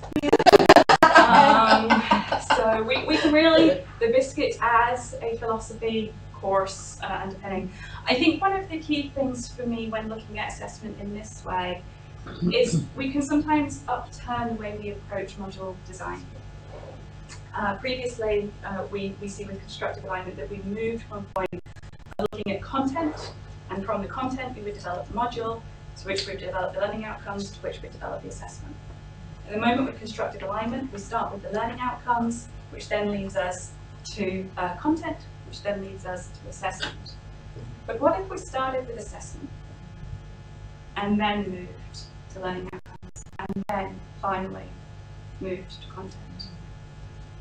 It might be a different way of thinking about supporting learning. We have still we're on time, we've got half an hour, so there is another way of going, and then I've given some time, 10 minutes for questions and comments at the end. Now at the moment, this as a whole is more theory. That's not to say it's not based on activities that are already happening. It is, it's built on a lot of activities that are happening, and we are, and have trialed bits of it elsewhere. But we're keen to see whether it can be implemented in practice, and also what this means for our students. And implementation would actually need to consider all aspects of the assessment and feedback process, systems, structures, policies, regimes, if we dare use that word, as well as practices. And today we're very much focused only on practices. We're hoping, Kate and I, with some others, to develop a framework behind the framework, a roadmap to implementation, if you will. So I'd like you, and a final part on your tables, to kind of come a bit crashing down to reality as what would need to happen here to your systems, your structures, your policies, and your regimes to make this feasible. 10 minutes.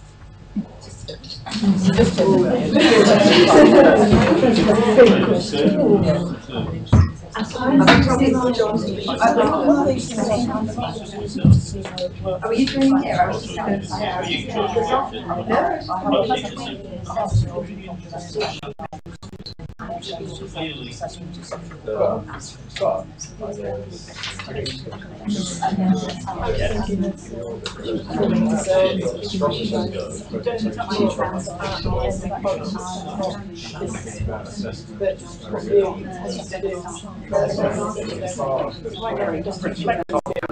yeah, that kind of thing. Break it down to like 30 to 60 questions, and then someone who's make assessment.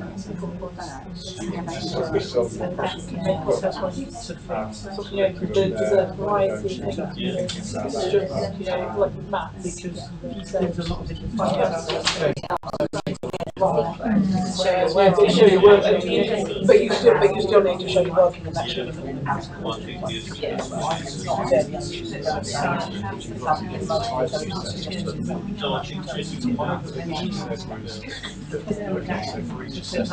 So obviously, what is directly being assessed is your resilience and your attention to detail. When you check your own answers, if you find you got it wrong, when you dig into your work and find your own mistakes, that can also be about your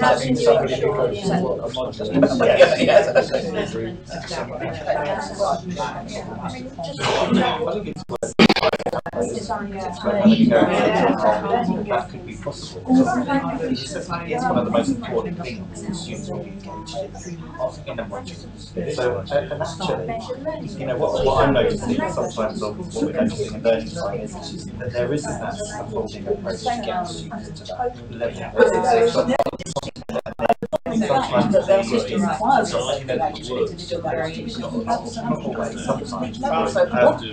that means that students aren't able to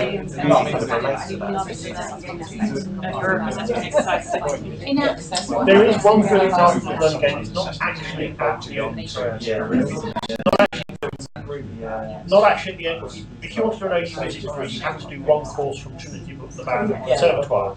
And that's called Certificate in Practice of Music Making, and that basically is assessed on a reflective journal, but it's not assessing your absolute musical abilities, it's assessing your improvement over a year. If I can go with that, I'm thinking of non-student association who's done quite a lot of fun here in my experience. I don't want students to employ a teacher that's going to learn and still doesn't have the knowledge of it. And there we get into the kind of social instruction media UK what does a degree need? Yes. And that does apply a certain level of subject knowledge. It does, and likewise I don't want my doctors to just improve their knowledge, I want to make sure what they're doing.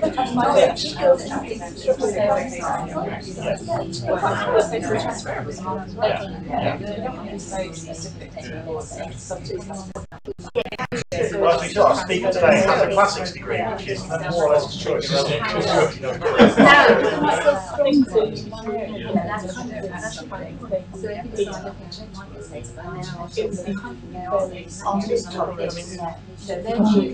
So basically, the reason we're having this is that's not academic. No, this is the number of assessment there could be multiple Yeah, choices you might as not well. struggle through that. So I would say the trouble with that is that means students can have, there's no parity of experience. A student can go through a module doing one, and now we're trying to think of solutions.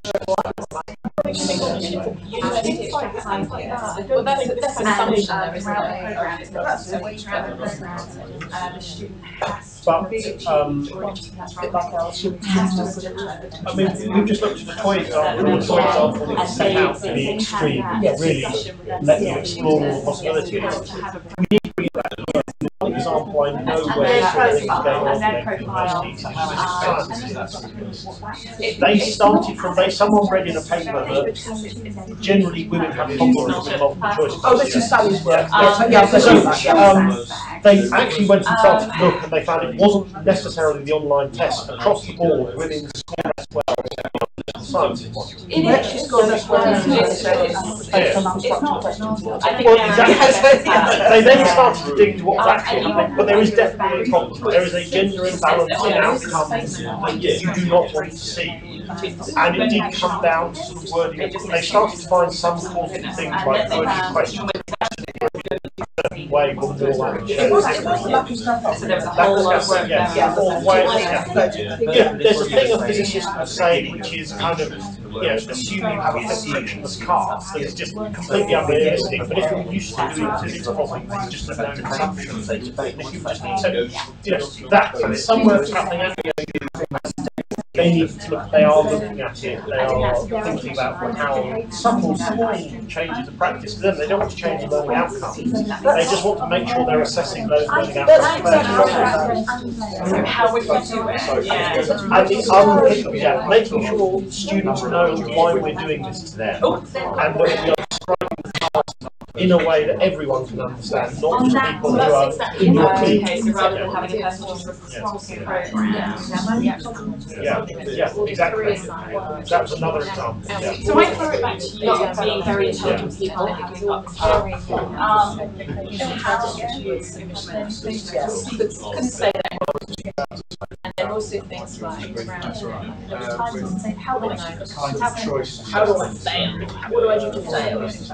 It's all incredibly negative. So as a student, you feel like you get more look at the place than you really stressful. And it was all kind of cut-off dates here, and it was all very sort of, it was very so actually we did, we went through it and made sure that the language of the students was really supportive. We changed this is the thing that it comes back again to what we say about students don't as a check, so some on it, that we can question for a number of days because demonstrating how we like there's a lack of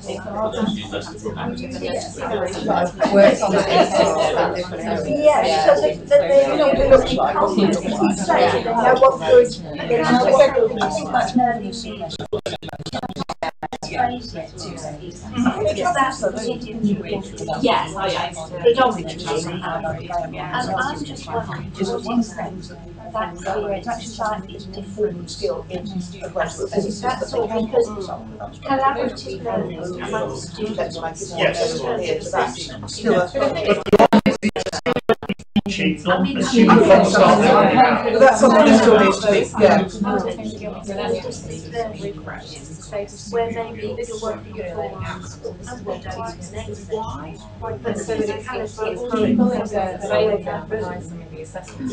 well, I'm not really sure if that's very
good involved in scientists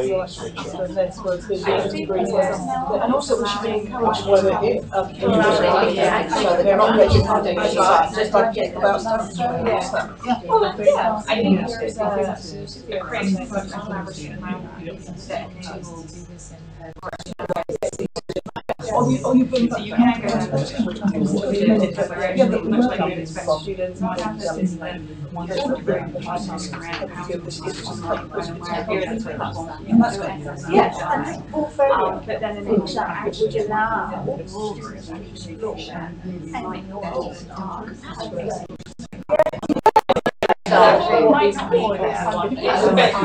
Especially when you want to be on time students want to get out and yeah, if I don't know there's only words for that. I think there's always skills. Yes. It's interesting to do on something that we should do culturally. And the stretches your mind. Someone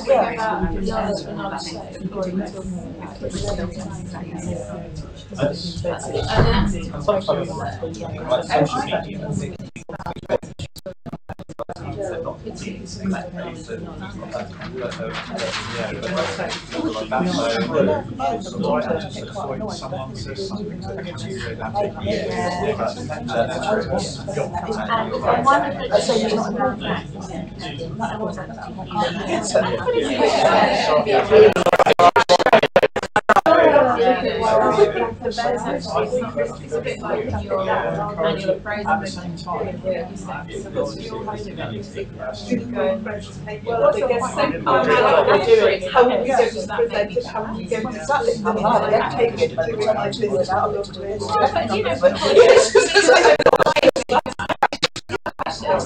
Actually, you can be very it's just that in terms of the way that you've got to develop yourself, you must do a really good job. So those, If I was to say 1 minute. And I'd actually say that the operation would come through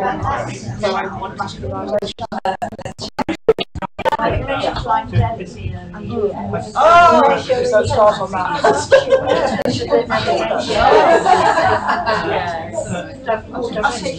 our feedback on this may be quite similar, but that's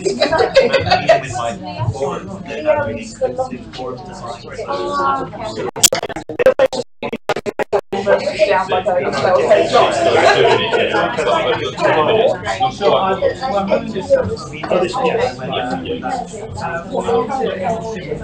And of course, you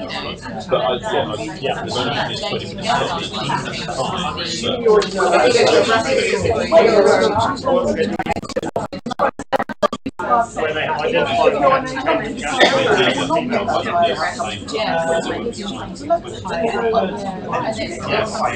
I just thought it might be probably different from what you're doing. okay. The voice gets louder. More. Used to act. Very amateurly and badly. Okay, we have. I'm going to just have some feedback now that we'll throw up on the board, as it were. And this is selfish in some ways because it's helping Kate and I design our pilot. So thank you. But we have some comments from online chat. So could you possibly feedback on a couple of those? Certainly. So one of them is about sort of the way that we teach in a distance context, which means it's quite difficult for us to tweak. You can't do things in a face-to-face environment. You can't change things on the fly. So, yeah. So there's a tendency then to do things how we've always done them. So it's not they say it's not a problem to the social justice approach per se, but it's extra difficulties for it. It's definitely extra difficulties. So that comment, for those of you who maybe didn't hear that online, was the context of which are you teachers, in which are you teachers. In that distance learning context, having to create everything before delivery and not being able to as we go. Now, I'm going to be a bit Pollyanna-ish here and turn that around and say that means we need to design from point of design, which is actually good assessment design. Really thinking about it and this is the big if we have the time and space and help to do so before teaching and delivering. But you're right, that teaching then in a face-to-face environment is not as easily done. I'm not saying that's not done, but it's not as easily done. So thank you. And you had another one on that? Yeah, we've got someone saying they've warmly welcomed the approach outlined today. The question they have is, how do we support students in terms of preparing them for continuing their education where considerations to be made for these sorts of approaches thus far? Yeah, thank you. Yeah, so the idea there of supporting continuing education where these approaches might not be considered, and I think part of the hope of this type of approach is, and we were talking about this at the back, that it's supporting learning how to learn, and supporting students to feel confident to be those agentive co-creators that can take that bit more of control. It is a hope that then in so doing, if you come from an environment where you are used to, then you enter into that negotiation and conversation when you go to an institution where you know. I say this from experience in the sense that I used to teach in an institution where a lot of postgraduate students were OU undergrads. And when I first started, it was we get this from OU. It was all online learning. We get this from OU. Why don't you do it? We do things this way. Why don't you? And it made us pick up our paces and improve what we were doing, in all honesty. So, how about on the floor? We'll come back to online. Yeah, I have a question. We've talked about, or you've talked about, social justice largely in terms of race and disability, but there are other forms of educational disadvantage that also need to be addressed. Yeah, and I should not forget them. And they are really important as far as the broad the concept of social justice is concerned. Absolutely, and as I said earlier, one of my worries about UDL CSP is that it is disability race focused. So it's how we take those and not just make it that. You are absolutely right there. And understanding, even when we talk about it, in some ways we limit ourselves to protected characteristics. Very, I'm not even saying UK focused, it's GB focused because it doesn't apply in Northern Ireland. So how narrow focused is that? So yeah, is my answer. Thoughts on systems and processes and regimes? What do we need to do? Before we started this session, you threw the idea of starting design with assessment and putting curriculum or content at the end. I mean, that's not what I've taken from today's slides at all. What I've taken is that curriculum and assessment need to be there together from the start, because we can only, you know, following on from what you just said, yes, there's lots of forms of discrimination out there, and our content needs to reflect the diverse world in which we live. And it's no good having the best assessment regime in the world if you're only talking about white dead guys in your curriculum, right? So I want to insist on the importance of an interesting curriculum. I agree entirely. When I'm not talking about assessment, or one of my other big things that I go around and discuss is EDI in the curriculum more broadly, that includes assessment, but that is looking at it at its range and understanding them coming through. The assessment through to content was just an idea thing. But yes, I think we can't take one without the other. And in fact, it's interesting in that one of the organisations we're working with, where they've implemented a new approach to assessment, they found that they were neglecting and so had to bring the curriculum up, and that was actually a good way of influencing the curriculum for people who didn't want to look at it. And I wouldn't just say interesting, but I'd say relevant and authentic and all those other words. One of my concerns about some aspects of it is that we have this model in our heads that some students are disengaging because they feel it needs to be more relevant, authentic, etc. Students who like looking at the abstract, acknowledge for its own sake, and inquire for its own sake, do still exist. But sometimes I think we have a tendency to move towards everything needs to be, how am I going to use this, where am I going to go with it? We need to make sure we include both. Yes. There's also an additional question. My own original non-OU degree was in mathematics, and I find it quite a struggle to see how to do this sort of thing in that area. Yeah. So it's interesting. Any thoughts on how that works? I would have to come and kind of sit down with you and have a look at your current content and current assessment, in all honesty. There's not a huge amount of examples out there in maths in particular on the critical reflexivity side of things. There's one example in the US where, oh gosh, it's a very simple using social security as an example and applying certain I'm not a mathematician, my sister is. Applying certain concepts into it and doing certain stuff with it that actually gets them digging into how did it begin and how did it sit up and how does it work, which actually brought in a lot of questions that, oh, actually this was only for male jobs and whatnot. So there are possibilities, never know how you do it. It can't be done everything. Sometimes you just need to be able to say, as I would in language, how do you decline this noun? How do you part this verb? But it doesn't, we're not saying it has to be everything, but looking and seeing that thread through and interrogating it in that way is key. I do think you can do UDL in mathematics. I was just thinking, actually, I mean, that's something I've done in a school is we have a project about my everyday life when they're looking at what their future life would be, bringing in the tax, bringing in mortgages, how you work these things out. We do have the social context type thing. Yeah. So I think it comes through, or even applying that and understanding it elsewise. I mean, the Why Is My Curriculum, and I know I'll come back to it here, the Why Is My Curriculum White video that UCL produced does talk about maths a little bit. Yeah. Can I just say on the maths topic that there is a third level undergraduate module here in pure maths. And MFA? Sorry? MFA is that? Oh my goodness, now we're throwing out numbers and letters. But actually, Toby, who leads on that,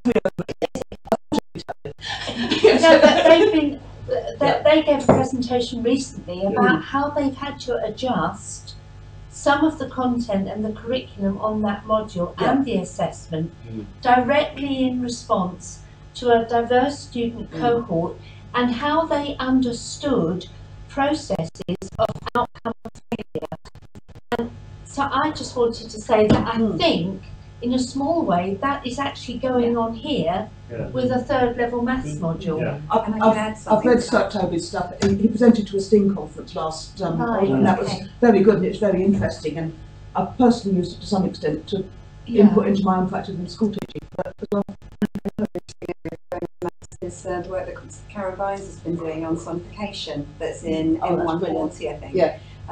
For anybody who's not familiar with that, that's basically representing graphs through audio, through a series of kind of bits and things like this. It's available to all students. It's on the BLE there, so it's not just an alternative format for disabled students. It's a lovely example of university. And can I take that actually in a second really clearly and say that one of the best things that you can do for this is talk to other people. Because I come in and I can usually give a lot of examples for social sciences and for humanities and arts. STEM isn't my background, so I'm less able in that one unless I've done some reading. But actually, what's happening is communities elsewhere, or in your physics or engineering or biosciences elsewhere, people will be doing stuff. I just wish they'd publish on it. Yeah, I just wanted to raise up about the relationship between the tutors and the students, and hearing both, there is some research, but much more anecdotes about how students are saying it takes them 2 or 3 TMAs assignments before they can understand the way that they're supposed to answer the questions for that tutor, and it's different going between disciplines, or even within the same discipline between different tutors. So there's both a consistency in there in terms of our workforce, but then how do we then introduce additional flexibilities which may support the student to engage with the subject and be more engaged, but still have consistency there. And that's where it's slightly easier in a non-OU context, in all honesty, because I have always had we need to take a program approach and work together as a program when we're designing things. And how can we do that? I know I'm sure there are ways. Even when I go to other universities, places are so wedded to the module and their identity is so interwoven into the module that getting out program focus a little bit elsewhere. But it is about working together as a program. And tutors on those working together as a team, I think, is important. Even the sense of it, that they're awful days to do, but doing your marking calibration exercises, I've been through them myself. They're not fun days, but they are useful. But we had the same even where I was teaching. I remember students actually coming to me and saying, "We like your class because you teach on what the content, whether you're interested in the content." Which actually was a bad thing because then I went back and thought maybe I should be looking at how well they write. But you know, students are always going to select and go in that way, but it's something to be cognizant of, definitely. 4 minutes. Anything else online? No, nothing online. Okay. Any final thoughts before we move on? Yes. We spent a little bit of time thinking about the situation of our students as mature learners, extremely busy, often time poor in relation to finding out what they need to do in an assessment and doing it as quickly as possible. And we kind of recognise that that's time to push towards the notion of clarity, if you like, rather than making space or time for negotiation and the sort of longer term processes which you spoke of. So, for example, the notion of being able to take time to negotiate criteria and things like those sorts of issues do seem quite problematic in our traditional history at the moment. So that sort of it would contrast with our existing experience. And also we've talked about students who have a particular desire to, as quickly as possible, obtain a validated qualification. So we've got a set of students for whom this is going to be a really important step in life, to obtain something where the qualification that is required is going to be quite strong. Reflecting in particular on that first element there, because we were having that conversation at the back around how do we look at co-creating marking criteria, for example, and does it have to be whole students and whole staff coming together to do that? Absolutely not. Does it have to be in the first instance that you're co-creating content about to teach, or can you start by actually with students who have gone through it and have a subsection of them self-selecting to reflect on them with you to create it for the next run of that module for those students. So there's, when we talk about co-creation, sometimes it's embedded and it's everybody. It's not always. I think that if we see assessment as separate to the curriculum, we can't see things as just additional things to think, we have additional things, whereas if we see assessment as learning and assessment as part of the curriculum, then it's not separate to the content, it's that we're teaching through assessment. So it's a different way of viewing it, I think. And I've not answered or responded to your second bit. A year or so ago, a couple of years ago now, I can't remember the lady's name, but the module was forensic psychology, forensic and something else psychology. It was the Mad or Bad module. And they co-created that with students who had previously studied the previous incarnation of that. And they went through the entire module specification and design process with a team of students. It was a really, really interesting exercise in student engagement, even though none of the students actually studying the module were involved in that. But as you say, it was the idea of doing it with people who, and then other people can get some benefit from that. I recently developed a case study with a lecturer from Northumbria University who does that with his flipped learning. So he does flipped learning, but he doesn't do it's all on my view, but flipped learning in the sense of not actually using videos. Everyone seems to assume that flipped learning means you need to video a lecture and then you talk about it. But he would create small tasks ranging from actually a crossword, if he was trying to support people to get used to terminology, through to reflections on case studies, etc. Every year, to create new flipped learning activities for the next cohort, and they actually embed that in their employer reward. Yes. So it's just another comment from online, if that's okay. It's just in relation to the comment from Darren about the AL body and students struggling to answer questions or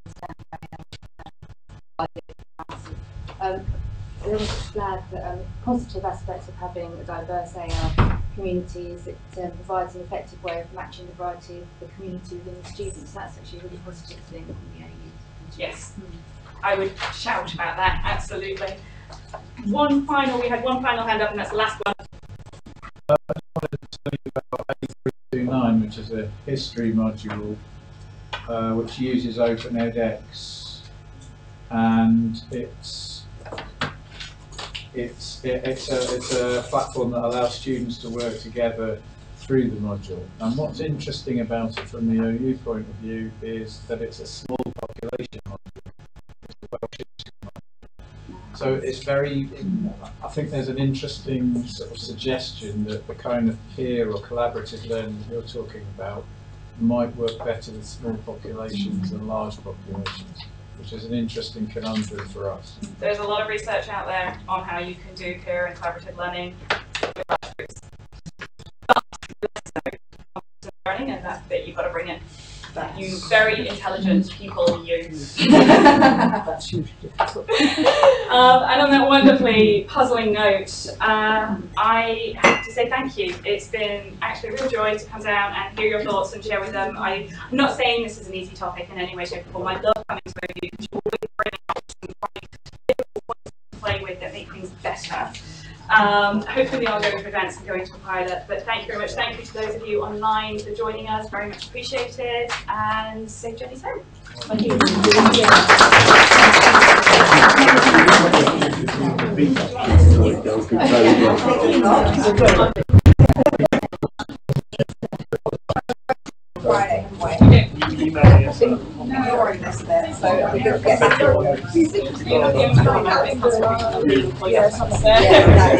Yes.